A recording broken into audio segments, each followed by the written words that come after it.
Obrigado, Marli. Muito obrigado a todos. Eu peço desculpas se por um acaso eu me emocionar, mas o dia de hoje realmente é um dia muito especial para mim, né? Porque ontem, dia 7,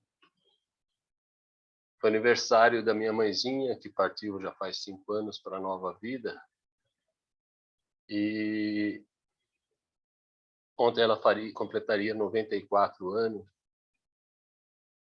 E todo domingo era o dia de eu conversar com a minha mãe. Ela morava em São Paulo.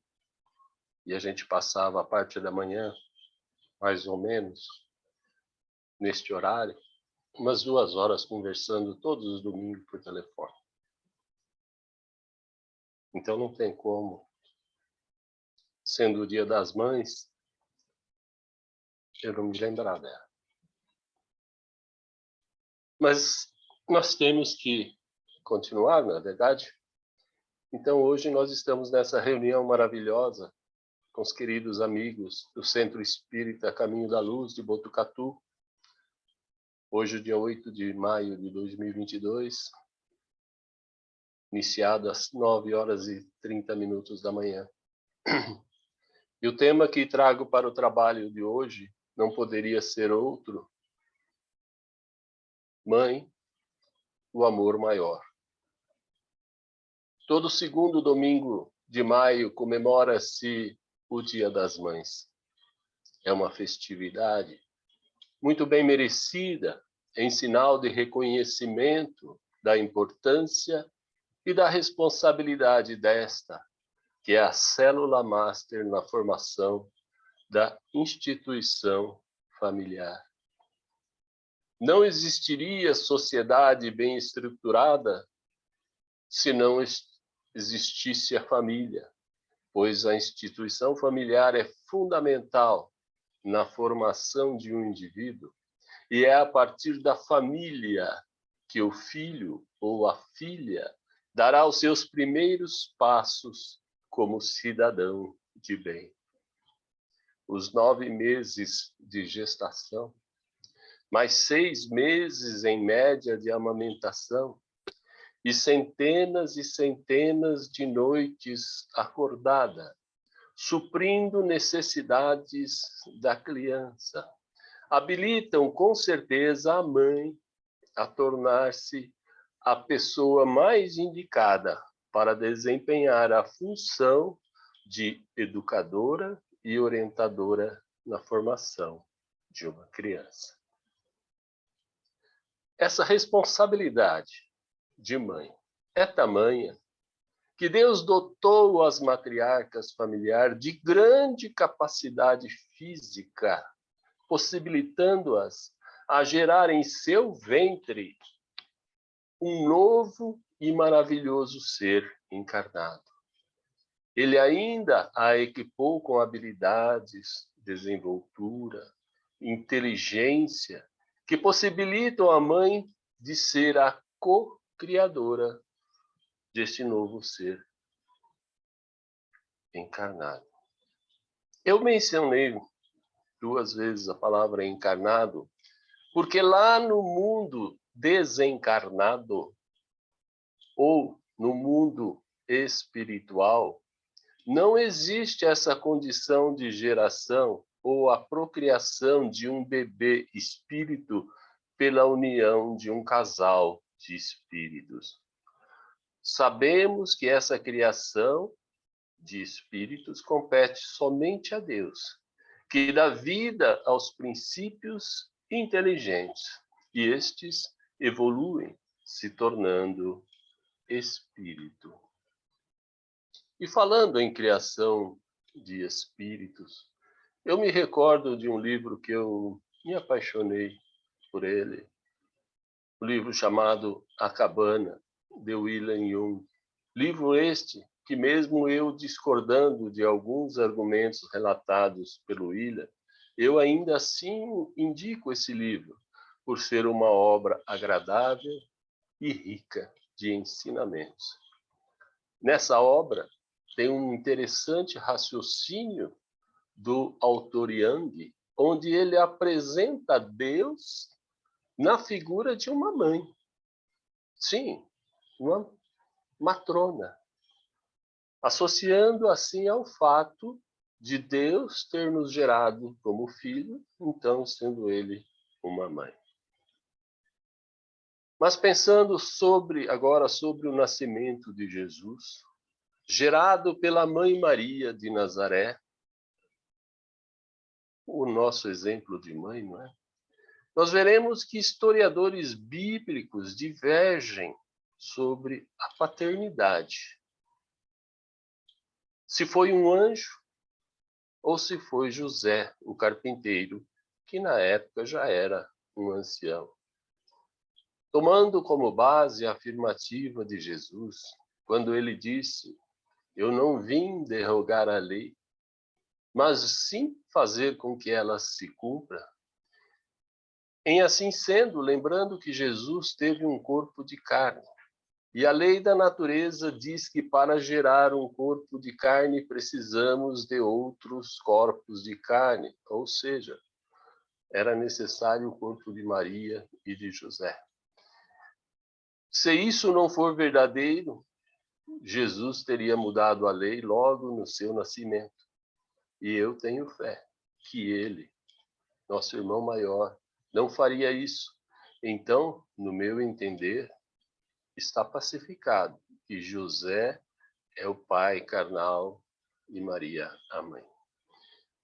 Por outro lado, eu entendo que Deus não precisou dessa lei de criação corporal, porque o nosso Pai Celestial criou espíritos, portanto, imateriais, espíritos esses à sua imagem e semelhança, ou seja, inteligências. Ainda não nos é dado saber como foi que Deus criou os espíritos. Tudo a seu tempo, um dia saberemos, mas ainda não temos a compreensão necessária para que nos seja revelado. Mas essas inteligências espirituais criadas por Deus, para se manifestar, se comunicar, atraíram fluidos, energias, construindo à sua volta um corpo fluídico, o perispírito, que é um corpo bastante sutil. A pergunta, na questão 200 do Livro dos Espíritos, quando Kardec pergunta: espírito tem sexo? Os mentores espirituais responderam: não, como entendeis. Porque os sexos dependem da constituição orgânica. Então, a resposta é afirmativa. Então, ele está dizendo aqui que espírito tem sexo, mas não da forma que a gente entende. Ok? Então, nós entendemos que o sexo é um órgão, tá, que diferencia entre um e outro. E a resposta continua ainda na questão 200. Não obstante, traz importante ressalva.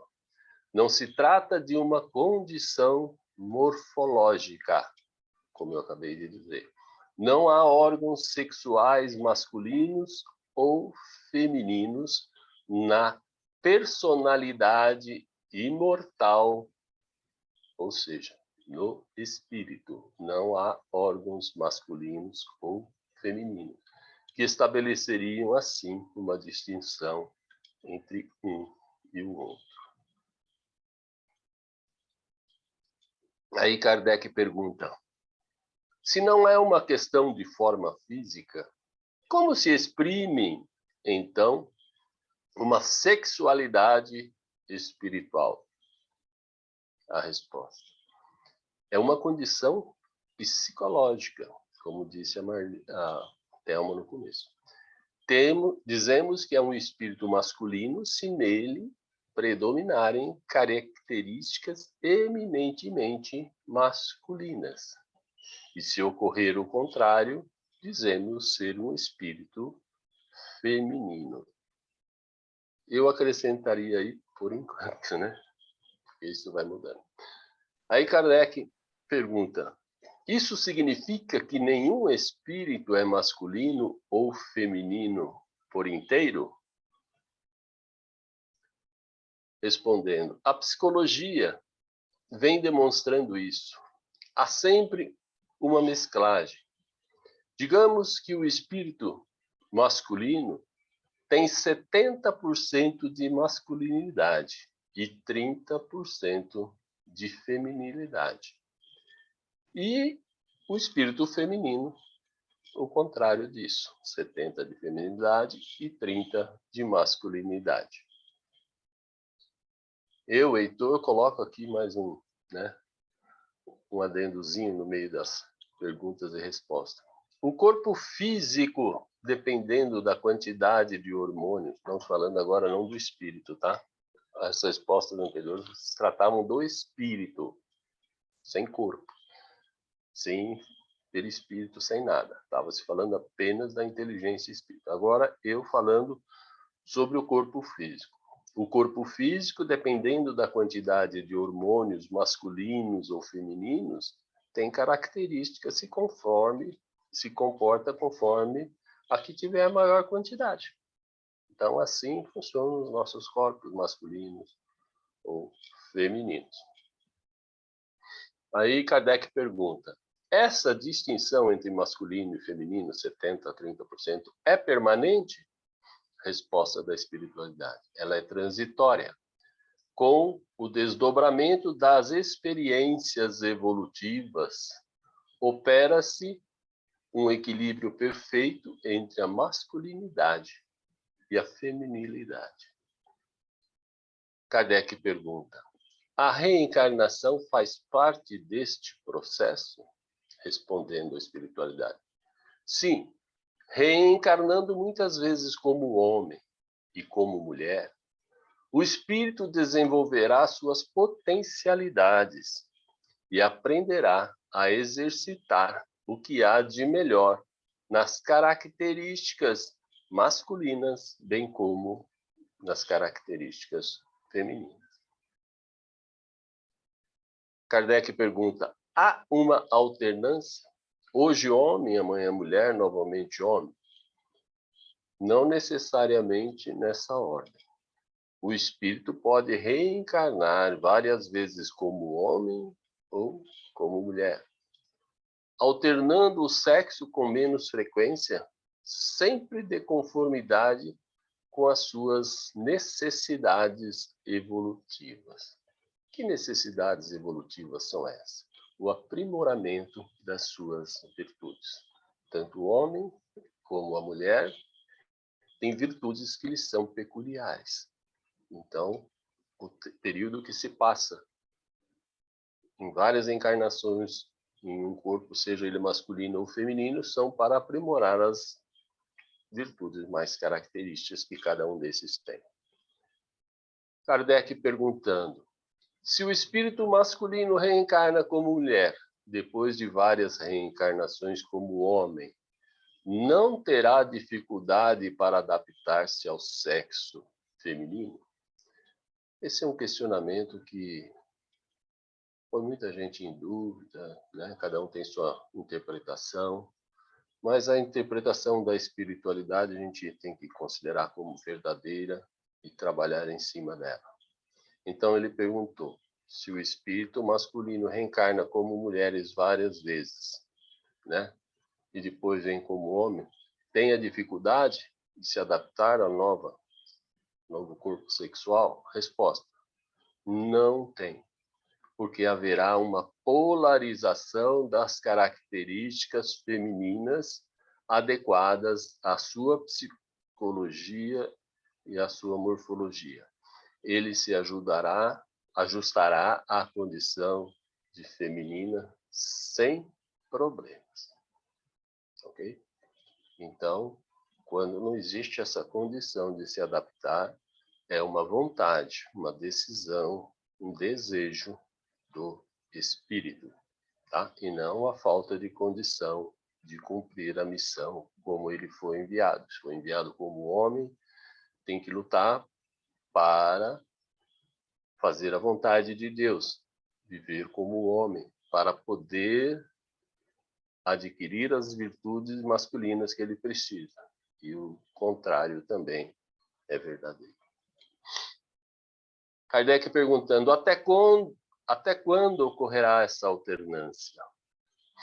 Até que atinja os estágios mais altos de evolução e espiritualidade.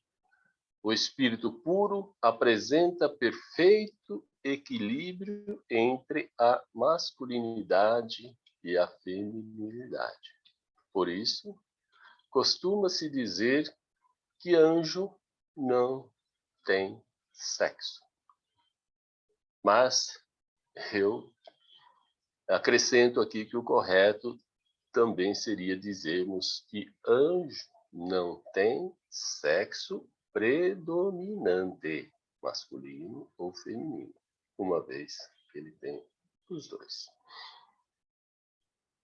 E eu, Heitor, ainda vou acrescentar uma pergunta que todos se fazem. Por que na vida espiritual existem espíritos homens e mulheres se espírito não tem sexo? As reencarnações que o espírito passa são muito marcantes para ele, para nós. Em cada reencarnação que o espírito desempenhou, ele criou um personagem semelhante ao que acontece com um ator, né? Em uma película de algum filme, de alguma novela, seja lá o que for. Então ele pode ter, em uma vida, ter sido um índio, um soldado, um padre, né? Um religioso. E ao retornar ao plano espiritual, ele mentaliza o personagem que ele mais gostou de ser, o que mais lhe deu prazer, com o que mais ele se identifica. E pela sua vontade, o seu perispírito se transforma naquela aparência. Na vida real, nós tivemos na vida teatral Chico Anísio, que criou centenas de personagens. Mas ele será sempre mais lembrado, com toda certeza, como sendo o professor Raimundo. Na maioria das vezes, o espírito se apresenta com a imagem da última encarnação que ele teve. E isso tem um motivo bastante lógico, porque nós nos melhoramos espiritualmente a cada reencarnação. Então, a cada nova vida, nós somos um ser melhor, um ser encarnado melhor. E com isso, então, o nosso melhor personagem, aquele que a gente mais vai se sentir bem em tê-lo representado, será quase sempre o último. Então, é por isso que a gente sempre escolhe o último personagem, porque é aquele que foi o melhorzinho do que os anteriores. Com isso, podemos entender que encontraremos com nossas mães, estou dizendo com nossas mães terrenas no mundo espiritual. Mas precisamos compreender que teremos muitas mães lá. Ou seja, uma mãe para cada reencarnação que tivemos ao longo das nossas reencarnações. Bem como saberemos que algumas dessas nossas mães também foram nossas filhas, nossas esposas, nossas irmãs, nossas netas, em outras reencarnações. Então, a nossa mente provavelmente vai ficar indecisa. Ela é minha mãe, minha irmã, não é verdade? Então, de qual mãe ficaremos mais próximos quando formos para a vida espiritual? Ao chegarmos no mundo espiritual, Os laços de afinidade é que definirão qual é o espírito que verdadeiramente consideramos como mãe, ou pai, ou irmão, irmã. Enfim, qual é a nossa família espiritual?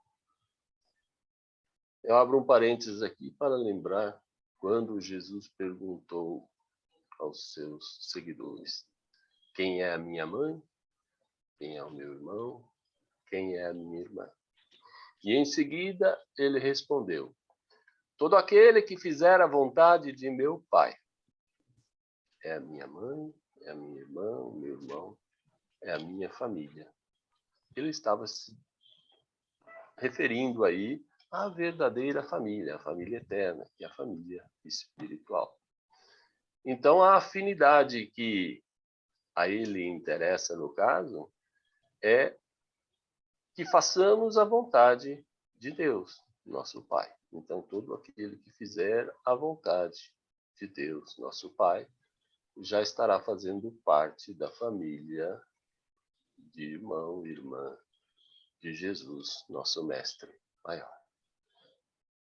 Eu fiz toda essa introdução para que compreendamos que Deus age igualmente com todos nós. E na nossa escalada evolutiva, passaremos diversas vezes pelas funções, como disse o Victor, né? As funções de mãe, pai, filho, filha, irmão, irmã. E por que não lembrar também, né, das maravilhosas funções que agora eu desempenho, né, de vô, funções de vó, né? São pais e mães duas vezes. Mas, dito tudo isso, foquemos agora nas mães da terra, pois ela é o nosso tema de hoje.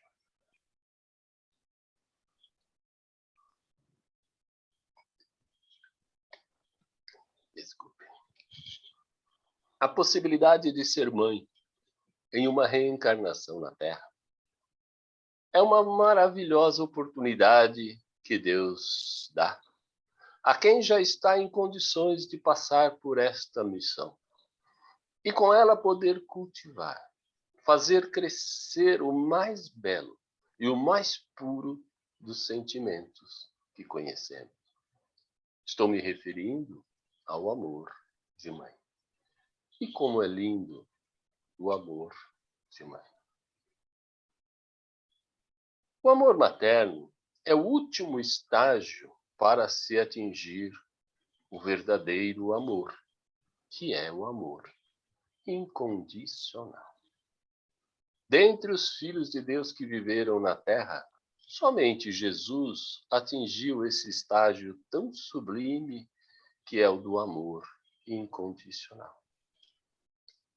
A diferença que existe entre o amor materno e o amor incondicional é que a mãe chega até atingir o sentimento de amor incondicional. Mas ela tem uma condição, que é a que seja amor pelos seus filhos. Então, ele deixa de ser incondicional, porque se restringe a algumas pessoas.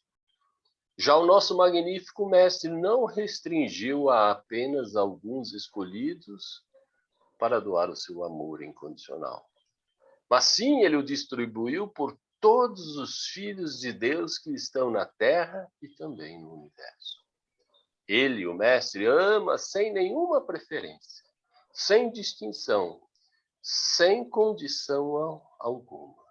O mestre verdadeiramente ama incondicionalmente.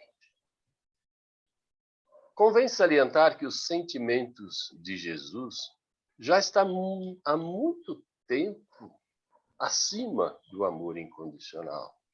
Ele já se encontra lá na faixa do amor divino, que é a mais alta categoria de amor à nossa disposição e que um dia nós também atingiremos. E este amor divino somente é superado pelo amor de Deus. O Livro dos Espíritos na questão 890, pergunta: será uma virtude o amor materno? Ou apenas um sentimento instintivo, comum aos homens e aos animais? E a espiritualidade assim respondeu nessa questão: uma e outra coisa. No animal, esse amor de mãe, ou se quiser chamar de instinto materno, se limita às necessidades materiais de alimentação e de preservação da vida, cessando quando esses cuidados se tornam desnecessários, normalmente quando cessa a amamentação. A natureza deu também à mãe humana um instinto maior de criação e preservação de seus filhos, que persiste pela vida inteira e comporta um devotamento, uma abnegação, que são virtudes divinas. Esses sentimentos maternos sobrevivem mesmo após a morte e acompanham o filho até o além-túmulo, e por isso recebe o nome de amor materno, em vez de instinto materno, pois não cessa com a amamentação. Observamos então que há neste amor algo a mais do que há no instinto ou amor maternal do animal. Podemos aprender aqui que o amor é um sentimento que continua após essa vida encarnada e ruma em direção da eternidade, enquanto que os sentimentos, gostar ou paixão, sofrem muitas vezes interrupções ou processos de descontinuidade, seja pelo distanciamento ou pelo envelhecimento. No Evangelho segundo o Espiritismo, no capítulo 14, item 8, diz que há na erraticidade espíritos que se sentem completamente estranhos uns aos outros, separados por antipatias igualmente anteriores, rusgas de vidas passadas, que se traduzem da mesma forma por sua contrariedade, por seu antagonismo, quando reencarnam junto para lhes servir de expiação e prova. Nesses casos, onde a afinidade entre mãe e filho é frágil e debilitada, é necessário que a mãe atente, se cuide,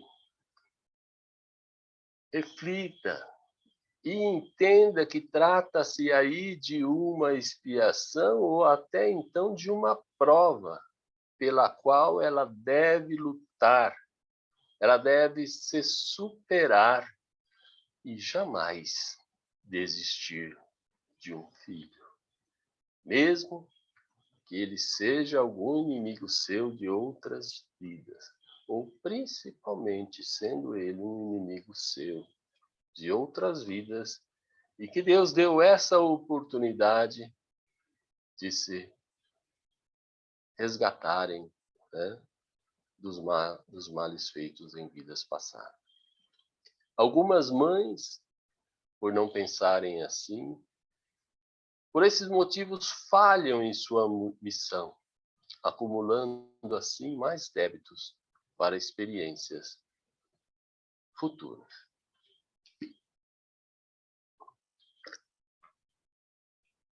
Como é sublime ver, observar as mais diversas formas de ser mãe.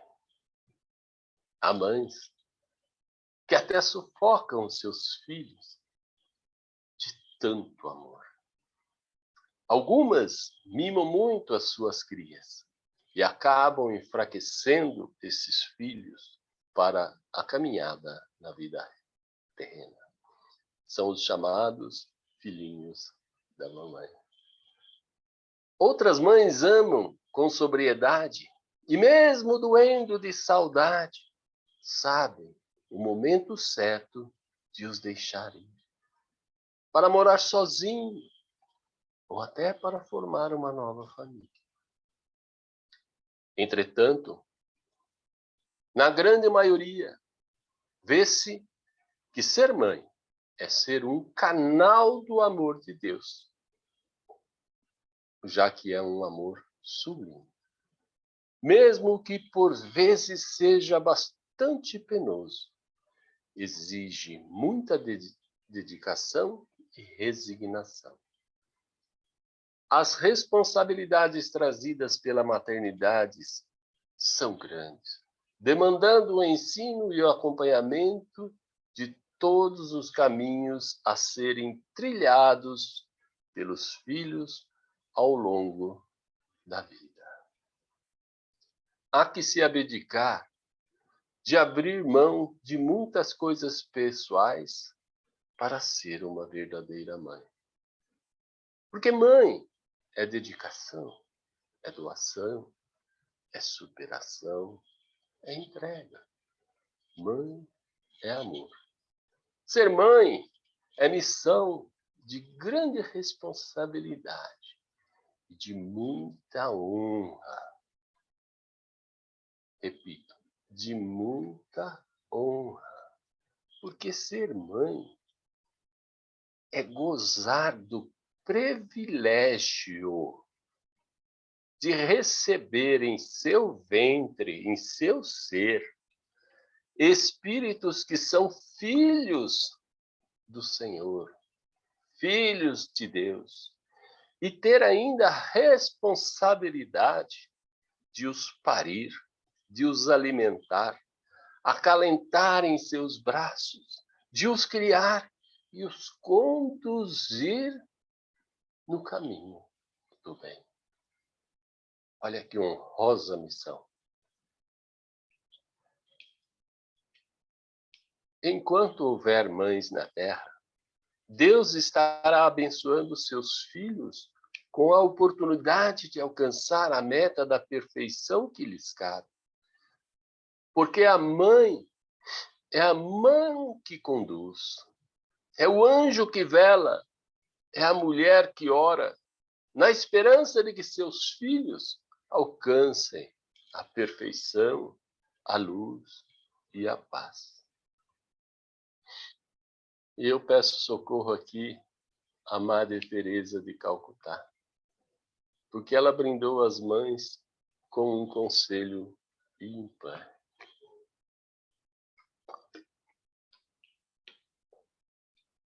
Diz a nossa querida irmã, Madre Teresa, se referindo às mães.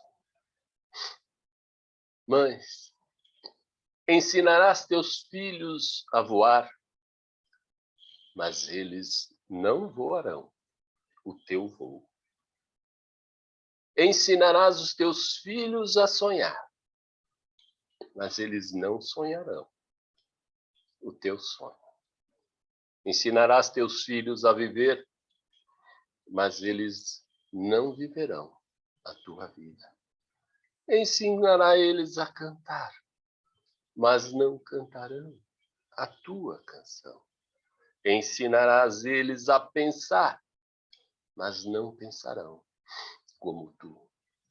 Porém, mãe, tu saberás que cada vez que eles voem, sonhem, vivem, cantem e pensem, estará ali a semente do caminho por você ensinado e por ele aprendido.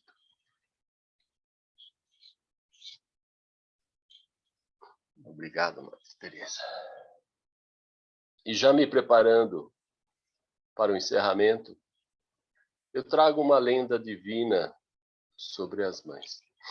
Diz uma lenda que quando Deus criou as mães, um mensageiro se acercou dele e lhe perguntou: Senhor, por que tanto zelo com aquela nova criação? Em que, afinal de contas, ela era tão especial para o Senhor? O bondoso e paciente Pai de todos nós explicou ao mensageiro que aquela mulher teria o papel de mãe, pelo que ela merecia especial cuidado. Ela deveria ter um beijo que tivesse o dom de curar qualquer coisa, desde leves machucados até um namoro terminado. Ela deveria ser dotada de mãos hábeis e ligeiras, que agissem depressa preparando um lanche do filho, enquanto mexesse com a outra nas panelas para que o almoço não queimasse, apoiada em apenas um pé, enquanto com o outro pé balançava o carrinho de um filho recém-nascido. Que tivesse noções básicas de enfermagem, mas que fosse catedrática em medicina da alma. Que aplicasse curativos nos ferimentos do corpo e ainda assim colocasse bálsamo nas chagas da alma ferida e magoada. Que tivesse mãos que soubessem acarinhar, mas que fossem firmes para transmitir segurança ao filho de passos vacilantes. Mãos que soubessem transformar um pedaço de tecido quase insignificante numa roupa especial para a festinha da escola. Por ser mãe, ela deveria ser dotada de muitos pares de olhos. Um par para ver através da porta fechada, para aqueles momentos em que se perguntasse: o que é que as crianças estão tramando no quarto fechado? Outro par de olhos para ver o que não deveria, mas que precisaria saber. E principalmente, olhos normais para fitar com doçura uma criança em apuros e lhe dizer: eu te compreendo, meu filho. Não tenhas medo. Eu te amo, mesmo sem dizer uma única palavra, apenas com o olhar amoroso de mãe. E melhor esclarecendo, disse ainda o Senhor, esta mãe é um modelo delicado, com certeza, mas resistente, capaz de resistir ao vendaval da adversidade e proteger a sua prole. Ser capaz de superar a própria enfermidade em benefício dos seus amados e de alimentar uma família inteira com o pão do amor. Uma mulher com a valentia de derramar lágrimas de saudade, de dor, mas ainda assim, insistir para que o filho parta em busca do que lhe constitua a felicidade ou que lhe signifique o seu progresso maior. Uma mulher com lágrimas especiais para os dias da alegria e também os da tristeza, para as horas de desapontamento e de solidão. Uma mulher de lábios ternos, que soubesse cantar canções de ninar para os bebês e tivesse sempre as palavras certas para o filho arrependido pelas tolices feitas. Lábios que soubessem falar de Deus, do universo e do amor. Lábios que cantassem poemas de exaltação à beleza da paisagem e aos encantos da vida. Enfim, uma mulher. Ou então, simplesmente, uma mãe. Muito obrigado. Que Deus abençoe.